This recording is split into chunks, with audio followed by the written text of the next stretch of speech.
Good evening and welcome to this meeting of the World Affairs Council in our 2018 Great Decisions Series. I'm Michael Van Dennen. I'm the Executive Director of the World Affairs Council of Western Michigan, and I thank you very much for being with us this evening. Council's mission is to empower the people and organizations of West Michigan to engage thoughtfully with the world, and we do that with the help of over 50 local businesses and 10 educational institutions, and all of you who support the work of the Council. Thank you. We try to provide programming that is credible, objective, relevant, civil, and compelling, and we hope we reach that bar tonight. We're very deeply grateful to one partner in particular, Steelcase, for being tonight's sponsor. We'd also like to acknowledge that one of our educational partner presidents is in the audience tonight, Dr. Bill Pink. Dr. Pink, there you are. Okay, thank you for being here, Dr. Pink. Thanks. Notice one of your professors started the applause right away. So, Dr. Pink is the president of Grand Rapids Community College, and they are one of our educational partners. We're very grateful for that support. Thank you. In addition, I'd like to welcome Dr. David Newhouse. David, right there. There's David Newhouse. He is from the, thank you. He's from the Michigan Economic Development Corporation, and Mr. Newhouse is the MEDC lead for an upcoming trade mission to South Africa and Tanzania from June 1 to 9. So local companies that are interested in this trade mission and want some information on the MEDC-sponsored grants for travel reimbursement for eligible Michigan companies, well, make sure you talk to David before you leave this evening. He'll be up in the lobby after the presentation. We have informational flyers about MEDC's partnership as well. After Ms. Cormier's presentation this evening, there'll be ample time for questions. You may use the response cards that you were given when you came in, or you can text the number that will be on the screen. Dr. Mike DeVivo, who is a professor of geography at Grand Rapids Community College, will be our moderator for the Q&A. And Mike and Desirée had a delightful conversation this noon, and I'm sure they will again this evening. And now Dr. Polly Diven, who's professor of political science at Grand Valley State University, and a member of the Great Decisions Planning Council. She will introduce our speaker. Polly? Thank you, Michael. And thanks again to Calvus and Aquinas Colleges for being our Great Decisions site hosts. Grand Valley State University is a committed partner of the World Affairs Council, and we offer a Great Decisions course in conjunction with the series. So greetings again to my loyal students tonight. I have the pleasure of introducing Ms. Desirée Cormier to you this evening. Ms. Cormier is the Senior Director of the Albright Stonebridge Group's Africa practice, where she advises and assists clients on growth strategies across the African continent. If you heard the Albright in there, then you know that's the organization established in part by Madeleine Albright. So. Ms. Cormier holds a BA in political science and psychology from Stanford University, and she holds a BA in public policy from the John F. Kennedy School of Government at Harvard University. Desirée Cormier did what I always encourage my students to do, which is do internships. She has 2 internships with the State Department, one in Washington, D.C., and one in Addis Ababa, Ethiopia.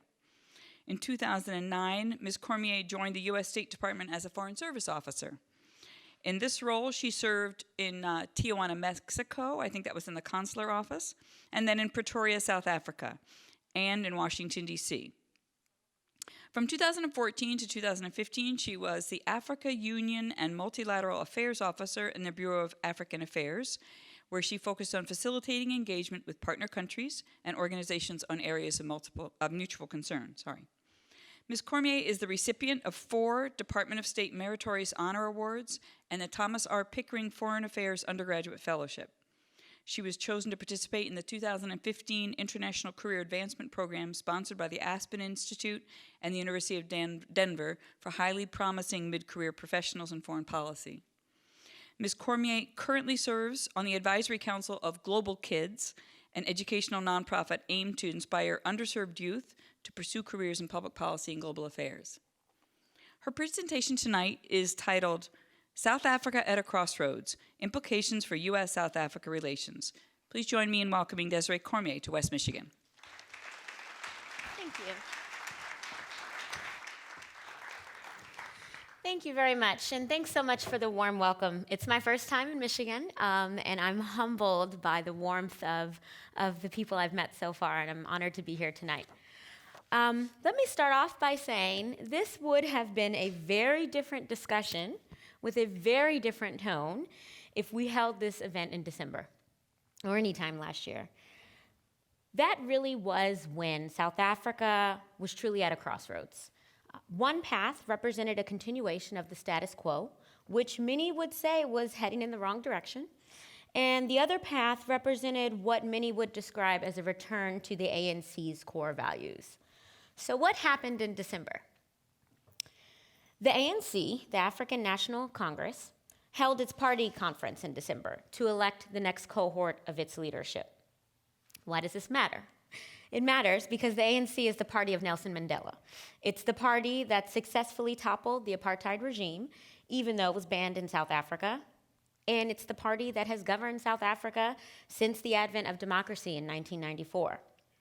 It's the party that former President Jacob Zuma infamously claimed would rule South Africa until Jesus comes back. And for a while, many didn't even blanket that statement. Of course the ANC would rule forever. It was the party that did the impossible. It successfully led South Africa out of one of the most repressive regimes in the world into a thriving non-racial democracy, and largely peacefully at that. But President Zuma's tenure from 2009 to just last month was marred by a myriad allegations of corruption, scandal, and impropriety.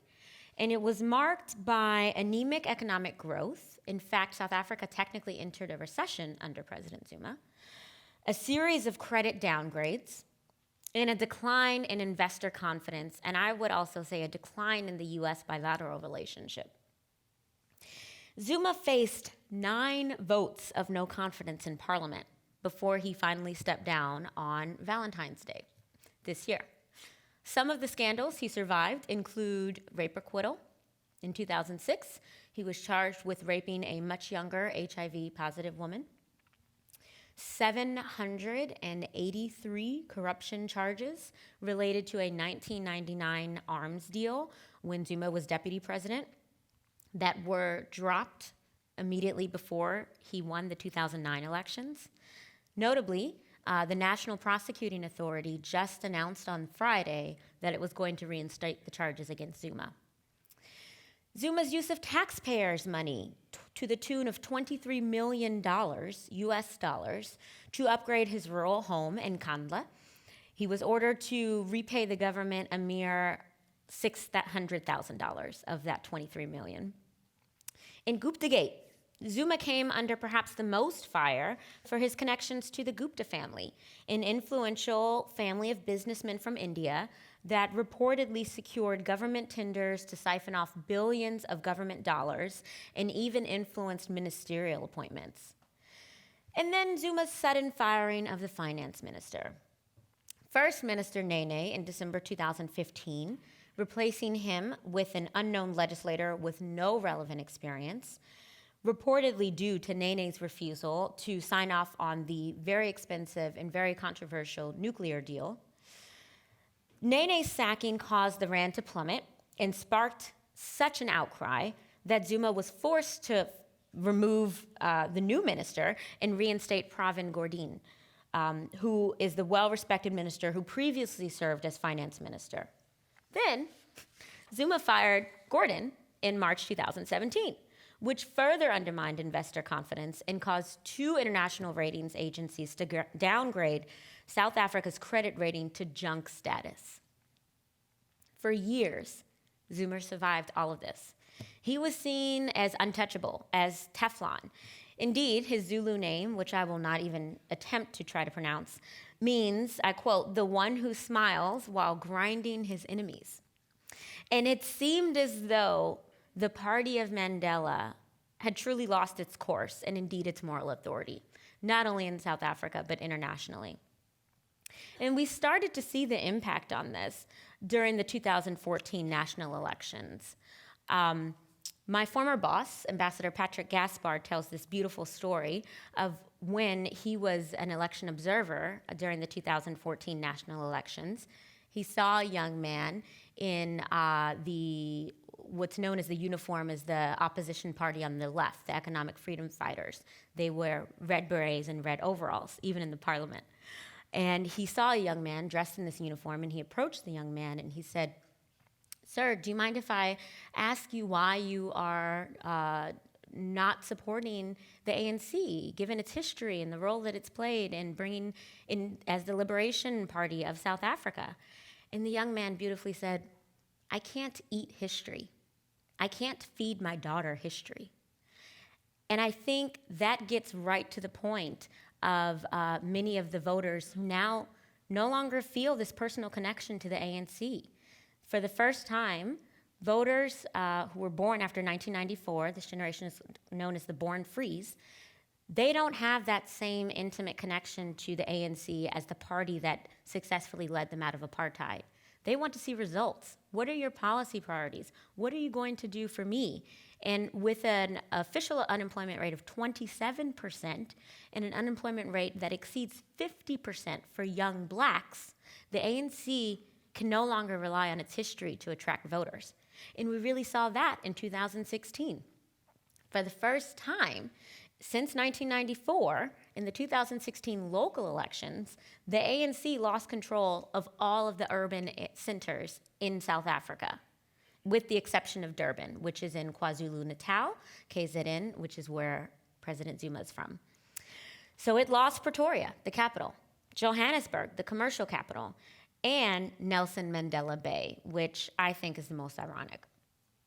So it was against this backdrop of a hugely unpopular president and significant losses in urban areas in the 2014 elections and the 2016 local elections, that the ANC headed into its national conference in December, and all eyes were on the ANC national conference in December.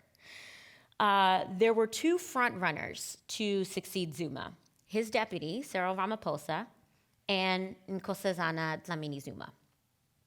Cyril Ramaphosa was Zuma's deputy president from 2009, and he was one of the chief negotiators of South Africa's constitution. He was largely seen as Mandela's protege. He was a former trade unionist, a skilled negotiator, and a successful businessman. He focused on anti-corruption and ran on a platform of working with the private sector to create jobs and spur economic growth. The other front runner was Dr. Nkosazana Dlamini-Zuma. She's a medical doctor. She's held various ministerial positions in South Africa, including health, home affairs, and foreign affairs. She was the first woman chairperson of the African Union Commission, and it's worth noting that she is Zuma's ex-wife. But she is qualified, so I hate to lead with that, so I always leave it for the end. But she was largely seen as someone who would continue, if not protect, Zuma. And her focus was on radical economic transformation, which is a very common buzzword in South Africa right now, to create jobs. Cyril Ramaphosa narrowly won. What does that mean? That means he doesn't have a clear mandate to do a complete about-face just yet. And it's also important to note that he won the ANC party conference. He still has not yet won the popular mandate. So, for instance, after he won, some assumed he would immediately remove Zuma. But that's not how it works. The National Executive Committee is the only body within the ANC that has the power to recall the president. And that body was almost evenly split between Ramaphosa supporters and Nkosazana Dlamini-Zuma supporters, i.e. Zuma supporters. So it wasn't until 2 months later, on February 13th of this year, that the ANC announced that it was going to recall Zuma as president, and that it was giving Zuma 24 hours to resign, or he would face his 10th vote of no confidence in parliament. But this time it would be different, because the ANC would obviously support a motion of no confidence. And to the surprise of many, including myself, who happened to be in South Africa during this time, Zuma resigned at 10 p.m. on Valentine's Day night, he held a very awkward press conference that started off really rocky and made it had me in suspense. It was unclear whether or not he was going to resign or announce that he was ready for a fight. But to everyone's surprise, he resigned. And the next day, Cyril Ramaphosa was elected unopposed by Parliament, and he will finish out Zuma's term as president of South Africa. And then the next day, on February 15th, Cyril Ramaphosa delivered the State of the Nation address. It was incredible to see how fast this moved. Public and market reaction was overwhelmingly positive to the news of Ramaphosa's election. I would say in South Africa, there's a sense of euphoria right now. Everyone is glad that Zuma is gone, and there's now a leader who really wants to return South Africa to a course of moral authority, to bring back investment, to create more jobs, and to unify the country. But I would say a lot of analysts, including myself, have a sense of cautious optimism because we recognize the serious structural issues that Ramaphosa must face, including incredibly high levels of unemployment. As I mentioned previously, the official percentage is around 27%, but it is over 50% for young blacks. An education system that is, for the majority of South Africans, deplorable. South Africa really is a tale of two economies that exist in parallel. There's one economy that has a world-class education system, a world-class private health system, and that's available to those who can afford it, about 20%. But the rest of the population is forced to be a part of this education system that lacks qualified teachers, that many schools, and especially in the rural areas, lack running water and basic resources, as well as a health system that is equally as deplorable. So the remnants of apartheid are still very much present in South Africa, and Ramaphosa has to overcome them in order to meet his challenge meet his goal of spurring economic growth. The next general elections will take place in May or June of 2019, and we'll continue to see Ramaphosa and the ANC play this balancing act of trying to encourage investors to come back to South Africa and spur economic growth, while also appealing to the left and trying to get back those voters that it lost to the EFF by using sometimes populist language. And we've seen that a little bit on the land reform issue.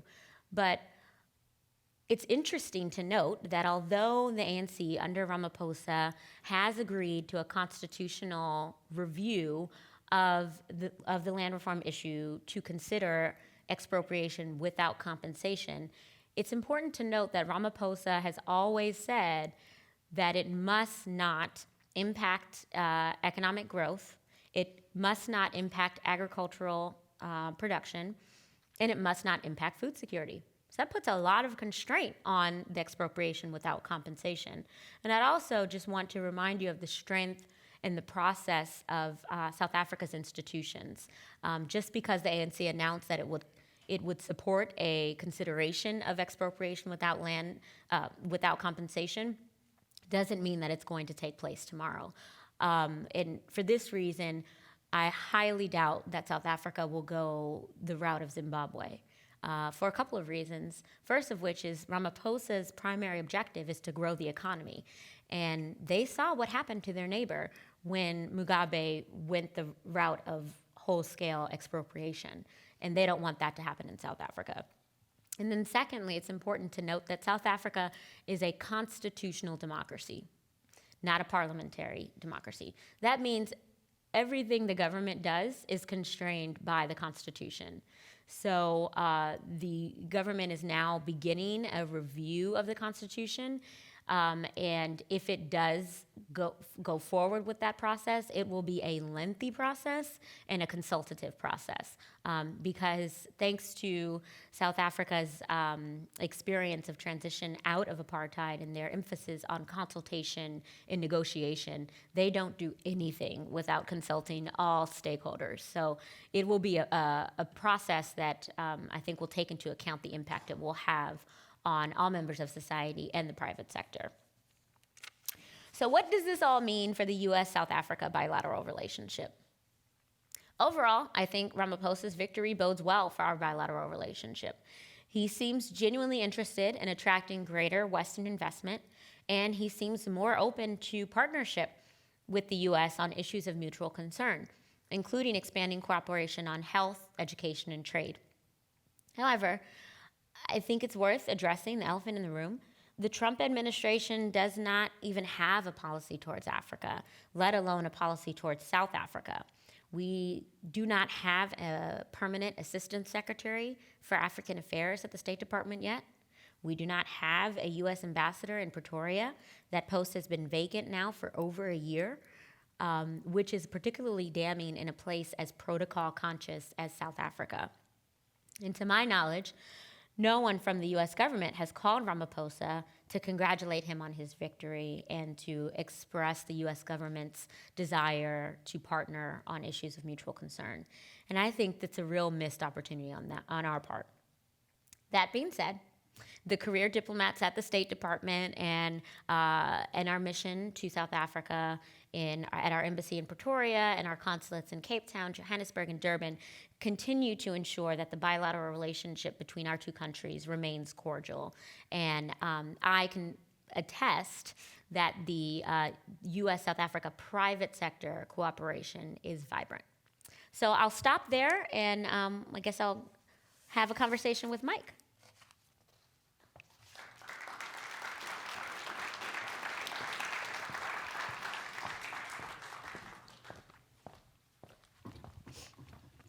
Desiree, thank you so much. Thank That you. was a talk that was very insightful and a little bit different from earlier this afternoon. I didn't want to bore you. Well, thank you very much for not doing that, but I would have been good enough with the rerun, really. You brought up a number of things, and tell me something. This would be a great introduction for a book. Have you ever thought about writing a book on this subject?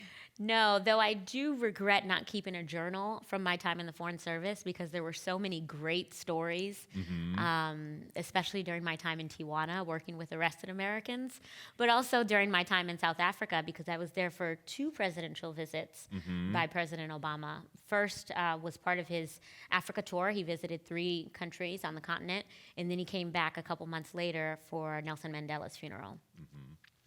Speaking of your time in the Foreign Service, maybe it would be a good segue to talk about part of the recent interview you gave for American Diplomat, in which you filled out a form. Yeah. So I was recently interviewed for this podcast called American Diplomat, which I highly recommend, not just because I'm featured on the latest episode, but because I think it's a very informative and fascinating podcast. It was started by retired Ambassador Pete Romero, and he basically interviews former diplomats to get the personal stories behind the headlines. So, for instance, he interviewed Ambassador Wendy Sherman, who led the U.S. delegation during the Iran nuclear negotiations. And she is incredibly brilliant, and she tells these fascinating stories. So, and she's, in full disclosure, also a member of Albright Stonebridge group, so I'm a little biased. But she actually recommended that Ambassador Romero reach out to me to try to get younger diplomats to tell their stories, because obviously we'll have a different perspective. So one of the things he asked me about was when I got to South Africa, which is arguably one of the most race-conscious countries in the world. And I grew up in LA. My family's from Louisiana. I've always grown up as African American. But when I got to South Africa, people assumed I was colored. And we know in the American context, that's a derogatory term.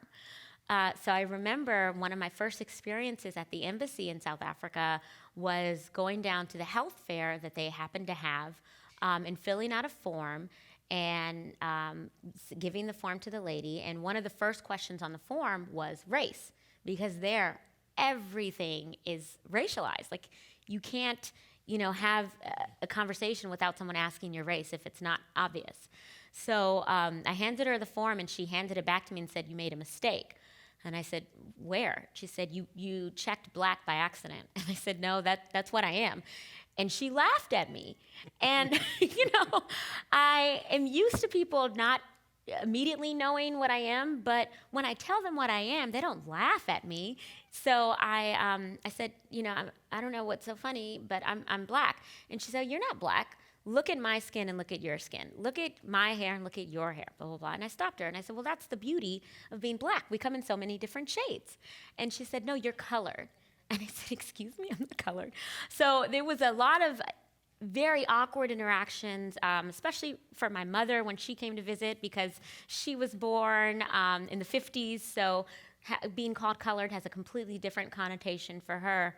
But it was a very, very interesting time, and something that every time I go back, I have to deal with, and people calling me colored and me correcting them, and then having a back and forth exchange about why I'm wrong and why they're right. So, Well, please explain the nature of classification under the apartheid system that Sure. was developed in 1948. yeah, so apartheid literally means apartness, and it was a whole system built on the division of races. And during apartheid, there was a hierarchy, and blacks were at the bottom, then the coloreds, mixed race people, then Indians, then whites. And your race determined every aspect of your life. It determined where you lived. So, for instance, black people could not live in the economic centers. They couldn't live in the cities.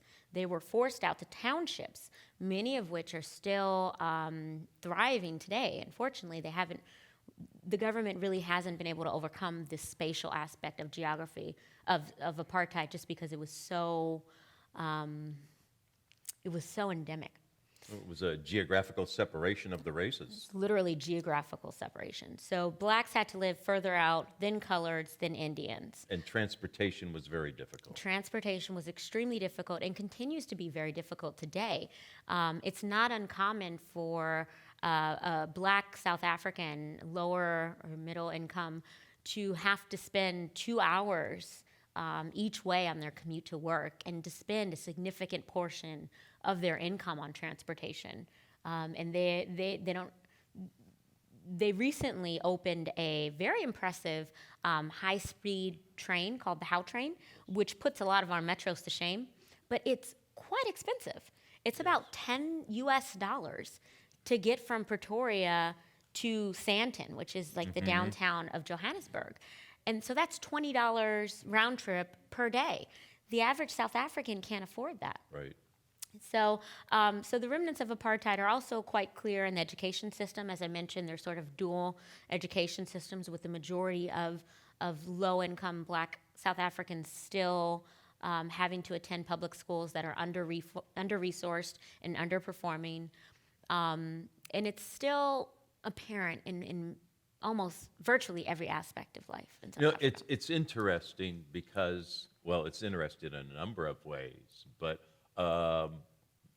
close to 50% of the South African population, between 45 and 50% of the South African population, was born after apartheid ended, yet it's still in their knapsack. They still suffer from the institution of apartheid, which was partly established in fear of the more rapid rate of natural increase among blacks than among whites by the Afrikaner Nationalist Party. Yeah, but the born frees, as they're called, those who were born after apartheid ended in 1994, give me hope, because they want a South Africa that is truly non-racial.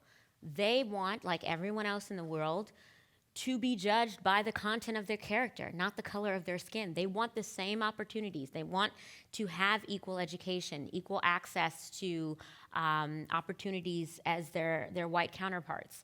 There was a movement last year called Fees Must Fall, in protest of the university fees in South Africa, because a lot of students can't afford the tuition, and they don't have the same sort of financial aid programs that a lot of our private and public universities have here in the United States. And as we know, education can truly be the great equalizer. Absolutely. Can you remark a little bit more about education, especially in terms of public education for blacks versus coloreds and whites, or even upper echelon blacks versus coloreds and whites and other blacks? Yeah, well, as I mentioned, there are two sort of parallel systems. And the private education system in South Africa is world class. I mean, their private universities and their private secondary and high schools are, on par with some of our best ones. And they produce scholars that are able to get into the top universities in the world. But they're expensive. And though they are no longer exclusively white. So that's the good news, right? That's the good part about it. But they are exclusive to those who can afford it. And in many ways, we face the same issues in the United States, but it's just a different fraction. So in South Africa, it's like 20% of the population has access to this private education, and 80% have to, have to go through this failing education system. And here, you could say that, the system is reversed. Probably so. And would you say that that's relatively analogous to healthcare in South Africa? Definitely. South Africa's private healthcare industry rivals the best in the world. To give you an example, Pretoria serves as the medevac point for all U.S. government personnel on the African continent. I was involved in a car accident there and got amazing medical care. I've had colleagues who went there and had their babies, and so it rivals our best hospitals here. But again, that's the 20%, and for those who can afford it. The rest of the health system, the public health system, is understaffed, overcrowded hospitals, under-resourced, and not a place you would want anyone to go to in order to get life-saving care.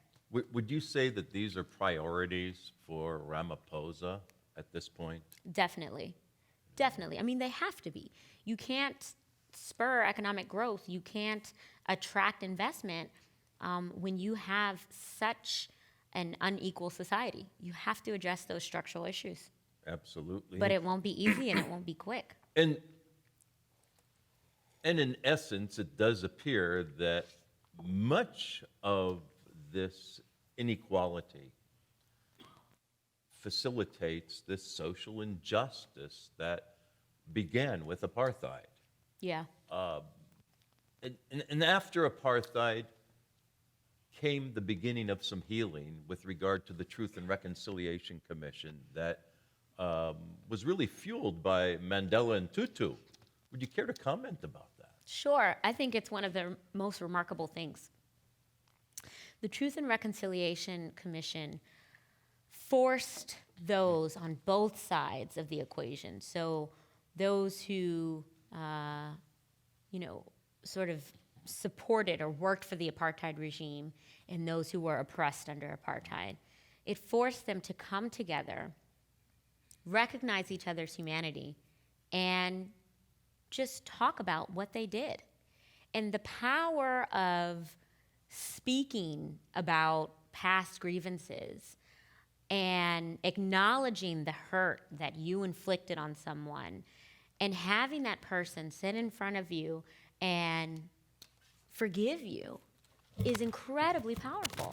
And I think it's the only reason why South Africa was able to peacefully transition from apartheid, because there weren't any notions of, apartheid wasn't wrong or, wasn't that bad. No, everyone was forced to confront the ugly truth. And I think that's the only reason why South Africans are able to move on from it. It really is remarkable that many who took part in this Truth and Reconciliation, in my conversations with many in South Africa, especially many blacks who suffered from the persecution of a white government, they didn't like the idea of being compelled to forgive their oppressors. It's probably fair to say they detested the idea, but they saw it as an imperative in order to move ahead. Yeah. Was that your impression as well? Yeah, and in many instances, people didn't forgive the perpetrators. That wasn't necessarily the goal. It was just to get all of the ugly sins of apartheid out there and to acknowledge them and then to move on. But I must say that the stories that I've heard from the Truth and Reconciliation Commission are so incredibly powerful. And in many instances, it was more healing and more restorative for the oppressor than the oppressed. And when I say that, I meant, the person who was a part of the apartheid regime. There was one story, and I'm probably getting some of the details wrong, but a white gentleman who worked for the South African police services during apartheid, and he received orders to kill someone, and he killed this man and his child in front of the wife. And the wife sat in front of him at the Truth and Reconciliation Commission, heard everything he did, and this man was forced to say exactly how he killed the man and everything else he did to the body, and really brutal stuff. And at the end of it, the man was crying. The woman went over and hugged him and said, "I forgive you, and I want you to come over every week because I no longer have a husband. I no longer have a son, but I do have you." And they formed this beautiful bond. Wow. That is amazing. It's incredible, some of the stories. As an aside, the apartheid policy was part of Namibia, Southwest Africa as well. And only recently have there been some efforts made by perpetrators, we'll say, to clean the slate. And it's obviously painful for the perpetrators as well as those who were the oppressed. Yeah. So here we have this country that is characterized really by this emotional baggage, really. That was a consequence of this injustice. Yet it is one of the leaders on the African continent. A financial capital of the continent, though, as you indicated earlier today, Kenya has given it a run for its money. Yeah, definitely, especially during the Zuma years, when South Africa faced a series of credit downgrades, investor confidence declined. Zuma truly didn't seem interested in working with the private sector, in creating a policy environment that would encourage more investment. And by that, I mean there was so much policy uncertainty. No one knew who the finance minister was going to be next week, and in that kind of environment, companies don't want to make significant investments. And there was also this notion of state capture, which is another buzzword in South Africa. The notion that corruption had found itself in the state and sort of captured the state.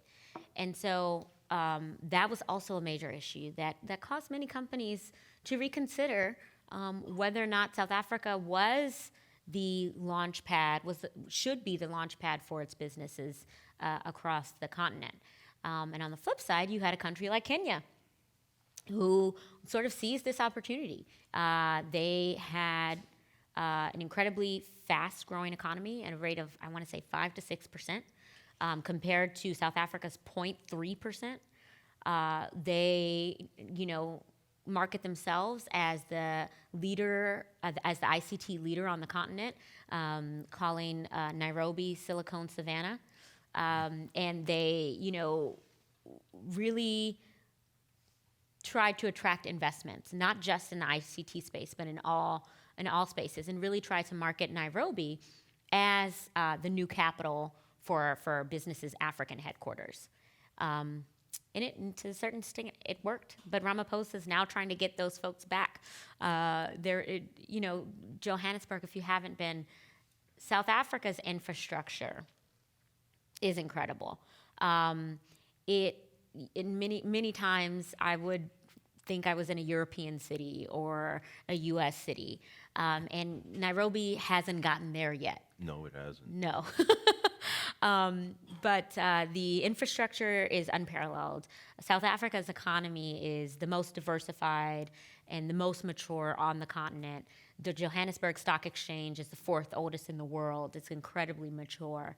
The O.R. Tambo Airport in Johannesburg is the largest airport on the continent. You can get to anywhere from Johannesburg. So if Ramaphosa is able to actually follow through on some of his promises, I think some businesses will return to South Africa and use South Africa as a launch pad for their continental operations. Well, there's certainly a lot of potential, and in terms of infrastructure, I recall a marked difference in terms of transportation infrastructure pre-World Cup to post-World Cup. Definitely. But can you comment on why the U.S. should be concerned about a country like South Africa with regard to foreign affairs? Yeah, South Africa still, despite the decline under Zuma, is still the powerhouse on the continent.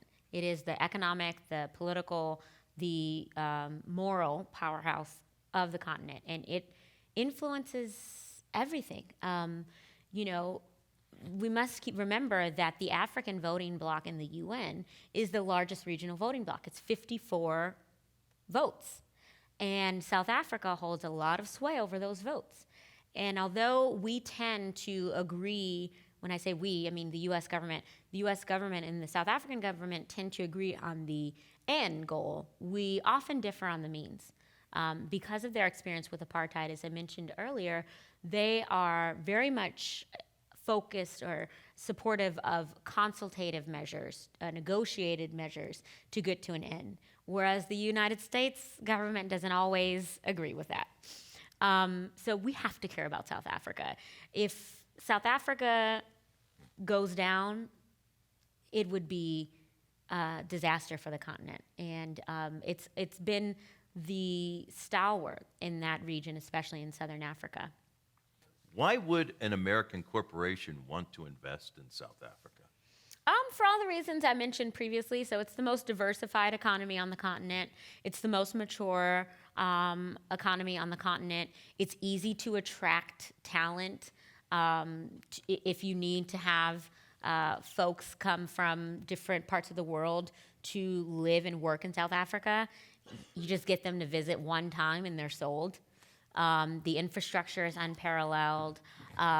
The government, by and large, and I think we'll see this even more so under Ramaphosa, is cooperative and willing to work with the private sector to encourage investment. There are a lot of government incentives, including special economic zones that were designed to try to redress some of the wrongs under apartheid. So these are areas investment areas that businesses can locate that are near some of the townships and some of the depressed areas. And if businesses decide to locate their operations there, they get access to certain government tax incentives and investment incentives because the logic is they can then bring jobs closer to these local communities, and they'll hire from those communities. Why would an American corporation or a corporation from elsewhere want to seek assistance from your firm in doing this? Sure. So Albright Stonebridge Group is the leading global strategic advisory firm. We help companies and foundations and NGOs navigate the intersection of government, business, and the social sector. And what that means, practically speaking, really depends on the market and depends on the company. So for instance, I focus a lot on South Africa. And I work with companies that are interested in investing in South Africa for the first time. And so we do that by helping them understand the current political landscape and the economic landscape, helping them understand who the key players are in the government and who they would need to partner with in order to be successful, and then helping them identify local partners if necessary, because South Africa does have a very strict, broad-based Black economic empowerment code, which is aimed at redressing some of the economic inequalities of apartheid. So helping companies navigate that very complex system. We also work with companies that are in a market and have run into a regulatory challenge. So for instance, they're in South Africa doing great, and then all of a sudden, the Revenue Service implements an 18% tax on their sector that would kill their business. So helping those companies go into the government and explain the implications that that new policy would have on their business and why that would be bad for South Africa. And then also working with companies that are in a market and want to get out and want to do it in a way that won't disrupt the local economy and won't damage their reputation internationally. So a lot of what we do is what the Foreign Commercial Service does, actually, with the U.S. Commerce Department. But you know, the Foreign Commercial Service is understaffed and under-resourced, and there's no way they can provide this kind of individualized service to every U.S. company seeking to invest in a market. And just to give you a sense, there are over 600 U.S. companies in South Africa right now. It's a very large presence. There's a very large presence of Chinese companies as well, significant Chinese interest throughout all of the African continent. Why would South Africans want American businesses? Yeah, that's a good question, especially when the Chinese tend to come with bigger budgets and some nice sweeteners to the deal. But what I've heard, and it's not unique to South Africa, is that governments across Africa actually prefer U.S. investment to Chinese investment for a couple of reasons. First, when U.S. companies enter a market, they tend to also bring some of the soft skills of American diplomacy. So they bring our corporate values, right? They want to make the local community a better place. So that means they put an emphasis on skills transfers to local employees. It's not like U.S. companies come in, for the most part, and they have an operation that requires 500 employees, and they bring all 500 from Michigan, which is often the case with Chinese companies. And that sends a negative message to the local community that the company's not actually interested in investing locally.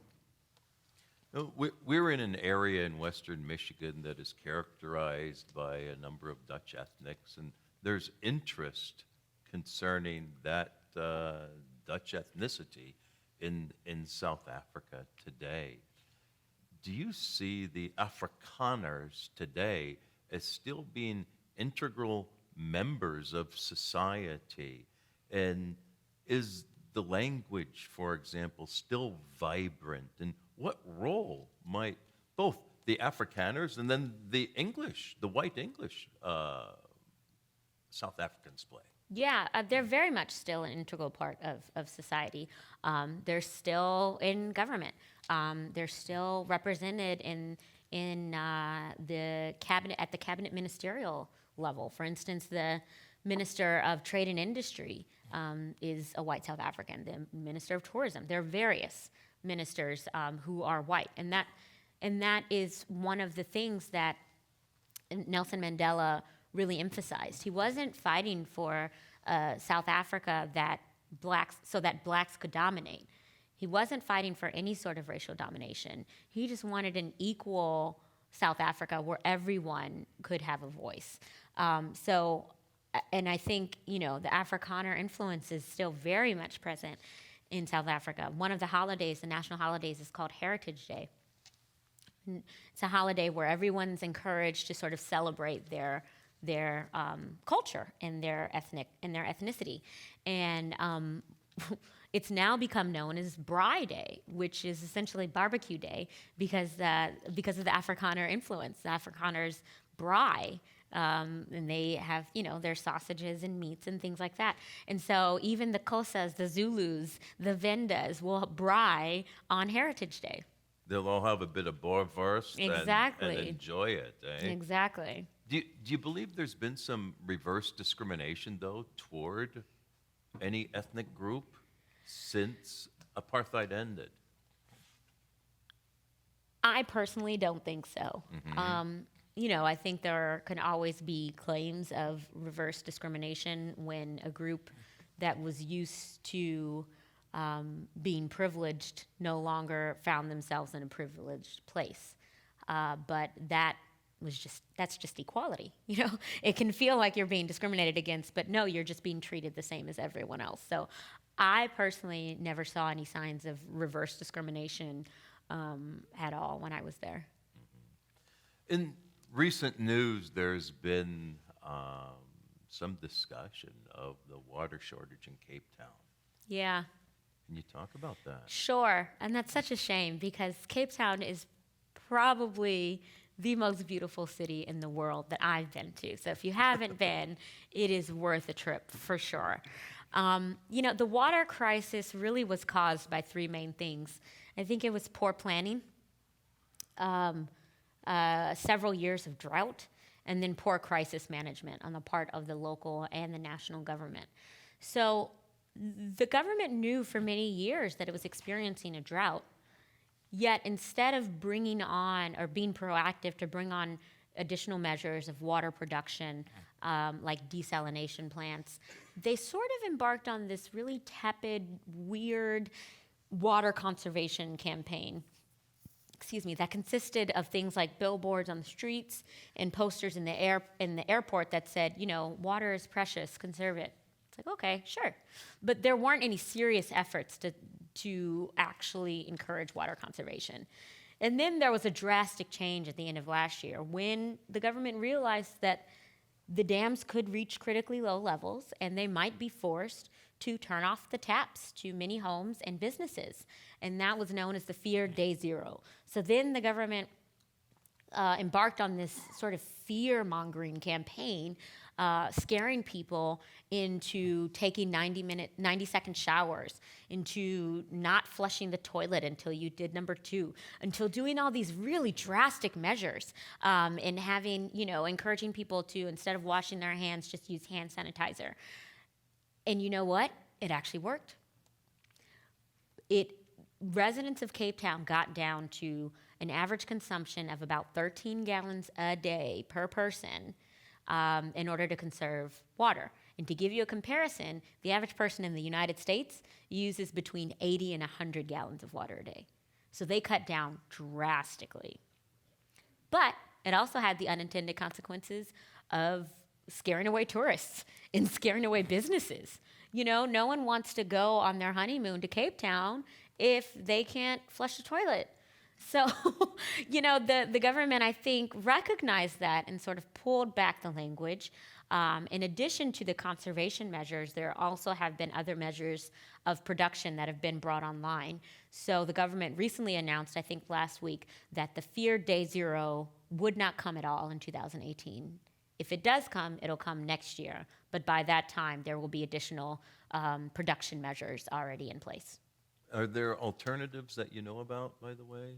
So there are a lot of really interesting companies that, one in particular that Albright Stonebridge Group works with in Mexico and Saudi Arabia that we were trying to encourage to go to Cape Town, but they're a small company, so we couldn't get them there. But there are similar companies in Cape Town. And this company has solar panels that produce water out of sunlight and humidity. And it was perfect for a situation like Cape Town. Sure. But unfortunately, it was a new company, and they just couldn't turn to Cape Town and ignore their other interests everywhere else.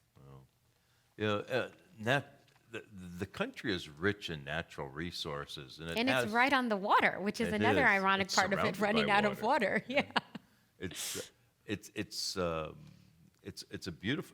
beautiful country. There are perhaps only the United States has more diverse environments,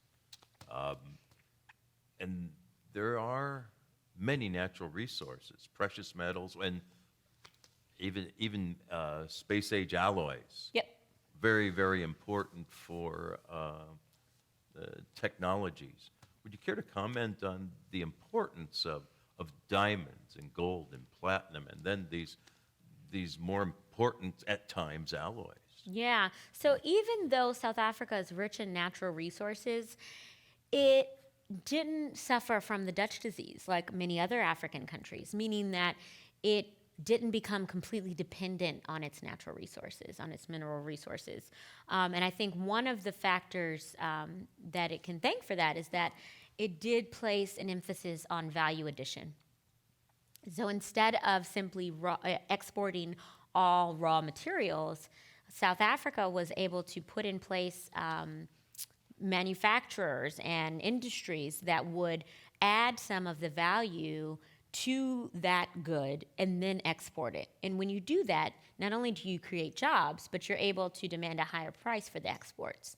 And so I think there's now been a lot of renewed focus on by the part of other African governments on the importance of value creation activities and sectors in their countries. One example is cocoa in Ghana and Cote d'Ivoire. Mm-hmm. They've partnered to encourage greater investment and value addition in the country to create jobs. 60 or 70% of the world's cocoa comes from these two countries. Yet they are impoverished and they don't have jobs in these sectors. It's just the raw production of it. So by bringing the value addition to the country, that has significant impact on GDP. Is there any interest in U.S. investment in South African agriculture?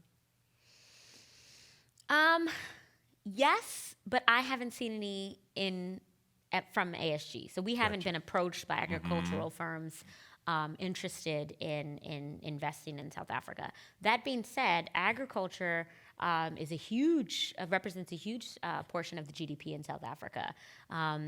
It's agriculture, and specifically citrus, represents a major export from South Africa to the United States, which is imported duty-free thanks to AGOA, the African Growth and Opportunity Act, an initiative that was started by President Clinton, continued under President Bush, continued under President Obama, and continues today under the Trump administration.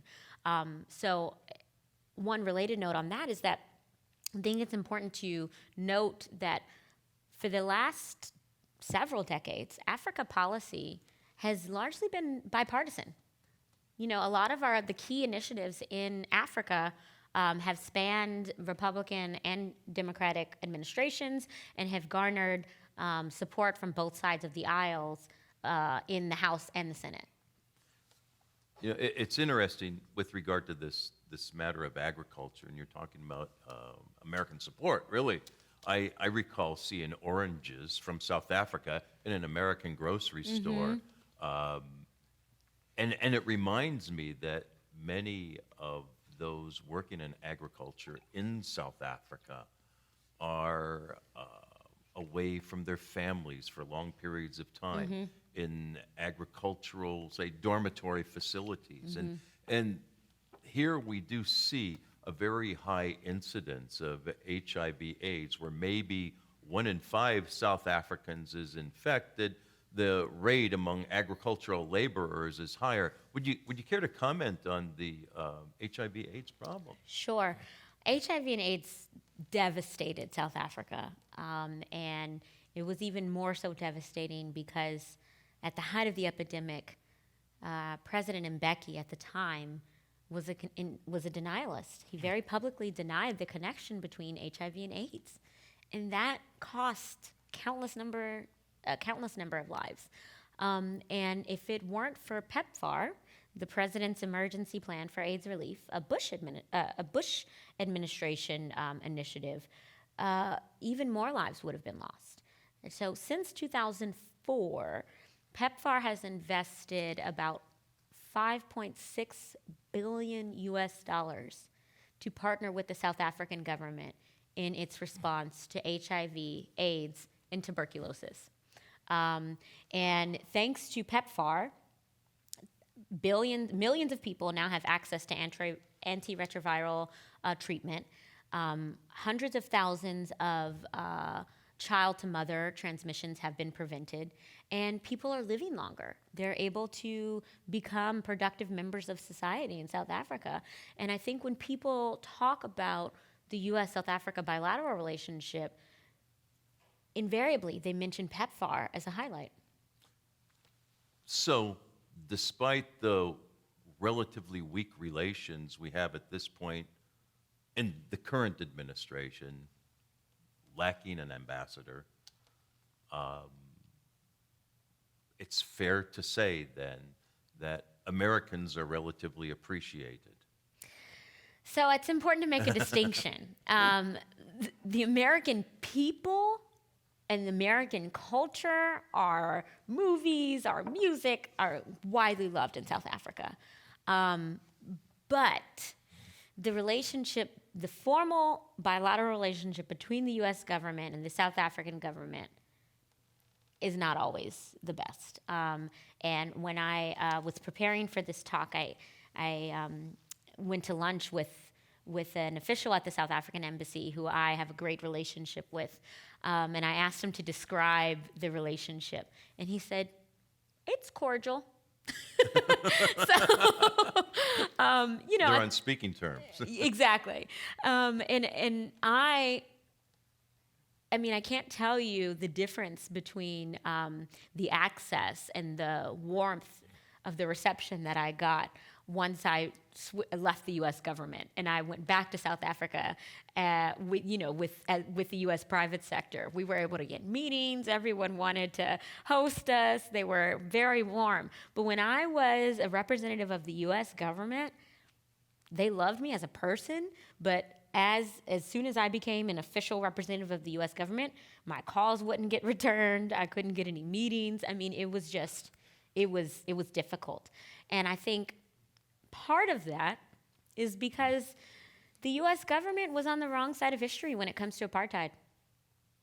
To be completely frank, we were one of the last governments to impose sanctions on the apartheid regime. But once we did, they were crippling, and the apartheid regime came to the negotiating table. But we were quite late in the game. On the contrary, U.S. citizens, and particularly African Americans, were some of the most vocal anti-apartheid activists in the world. And the South Africans remember that. And we also have very similar histories when it comes to race relations. They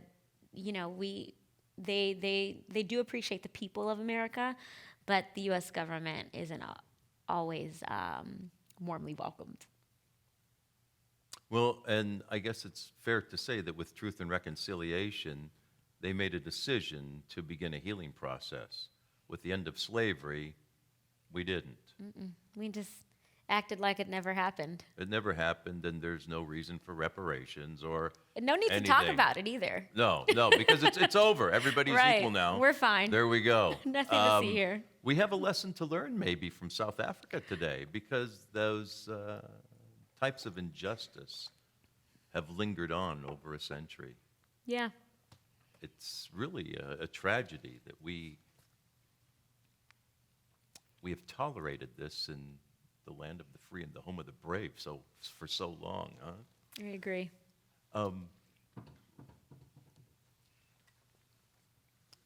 One individual asked if you have 3 suggestions for Ramaphosa. 3 areas 3 points that you would like to see addressed. What might it be? That's a good question, because there are so many. It's hard to narrow it down to 3. He has got to focus on youth unemployment. South Africa is not unique in this youth bulge. Countries across the continent have a youth bulge that can really become either a youth dividend or something disastrous.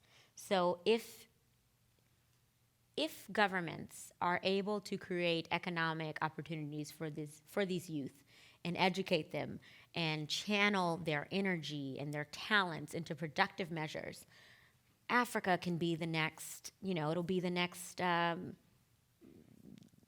China, for lack of a better term. But if they cannot come up with meaningful opportunities for these young people, then they'll just become a ideal sort of recruitment ground for terrorist organizations, for drug cartels, and for other unsavory things that we would not like to see them go into. So he really needs to figure out a way to find meaningful opportunities for the existing unemployed, which is going to be a challenge because within that 50% of unemployed Black youth, there are some that are so skilled and they just can't find job opportunities. And then there are others that are so unskilled because of the poor education system and completely unprepared for formal employment. One quick anecdote that I'll share, I was meeting with a South African lawyer last week who's based in DC, and we were talking about the importance of Ramaphosa addressing youth unemployment. And he said the last time he was in Johannesburg, a couple weeks ago, he was in the wealthy neighborhood called Sandton, which is known as the richest square mile on the African continent. And he was at a stoplight, and there was a young man on the street corner not begging for money, but handing out his resume. And he had a degree in computer science and could not find a job. So he resorted to standing on the corner and handing out his resume. And that broke my heart because it's not like these unemployed young people are just unemployed because they don't want to work. They want to work. They want to be productive members of the economy, of society, but they oftentimes just can't find opportunities. So he has to focus on youth unemployment. Then he has to focus on corruption. It wasn't just Zuma. There were a lot of people who also benefited and enabled the corruption that really became a part of Zuma's administration. They were facilitators. They were facilitators. But Ramaphosa, because he doesn't have the popular mandate just yet, is limited in what he can do. So, for instance, there was a cabinet reshuffle a couple weeks ago, and many people were disappointed that he didn't do like a full sweep, right, and do a clean slate. But he can't because, again, the National Executive Committee of the ANC is split almost evenly between those who supported Ramaphosa and wanted the ANC to change course and those who supported Zuma and didn't see any problem with the administration and his ways. So until he gets the popular mandate, which I expect he will next year, he's limited in what he can do. But I think the fact that the National Prosecuting Authority is going after Zuma, I think is a very positive sign. And although Ramaphosa didn't personally direct the National Prosecuting Authority to go after Zuma, I think they're taking their cues from the top. And then the third thing I would say is he has to foster a better relationship with the private sector. Under the Zuma administration, the private sector really became seen as the enemy of the South African government. Another catchphrase was white monopoly capital. And, people were seeing the private sector as just a continuation of the white dominance of the economy, instead of a partner in the transformation of the economy. And that's created a wall. And there was distrust on both sides. A lot of distrust on both sides, exactly. And I think the private sector had a collective sigh of relief when Ramaphosa won, because they know, as a former businessman, he understands the importance of a close and cordial working relationship with the private sector in order to and his resuscitate. negotiating skills are And stellar. his negotiating skills, exactly. Indeed. Yeah. So I think those would be the three. Well, it's interesting. It very much is. I think it's fair to say, and correct me if you believe I'm wrong, but in the recent Zuma years, it appears that among many, hope was on the distant horizon, if it was there at all, whereas with Ramaphosa, it has come very close. Definitely. there is I would say, a broad sense of euphoria, thanks to Ramaphosa. And it was remarkable. After he delivered his State of the Nation address the day after he was elected president, he received a standing ovation in Parliament. Not just from the ANC, but from the opposition parties, both opposition parties, both of the major ones, the Democratic Alliance and the EFF, the Economic Freedom Fighters. That's remarkable. We haven't seen this kind of unity in South Africa, in South African politics, since Mandela. And, people are saying that he is representing a return to the Mandela values of the party, and he's like the second coming of Mandela. So I think there's a lot of relief and a lot of excitement about Ramaphosa. Desirée, thank you so very much once again. Thank you. It's been a great pleasure. Thank you very much. It's been great. Thank you.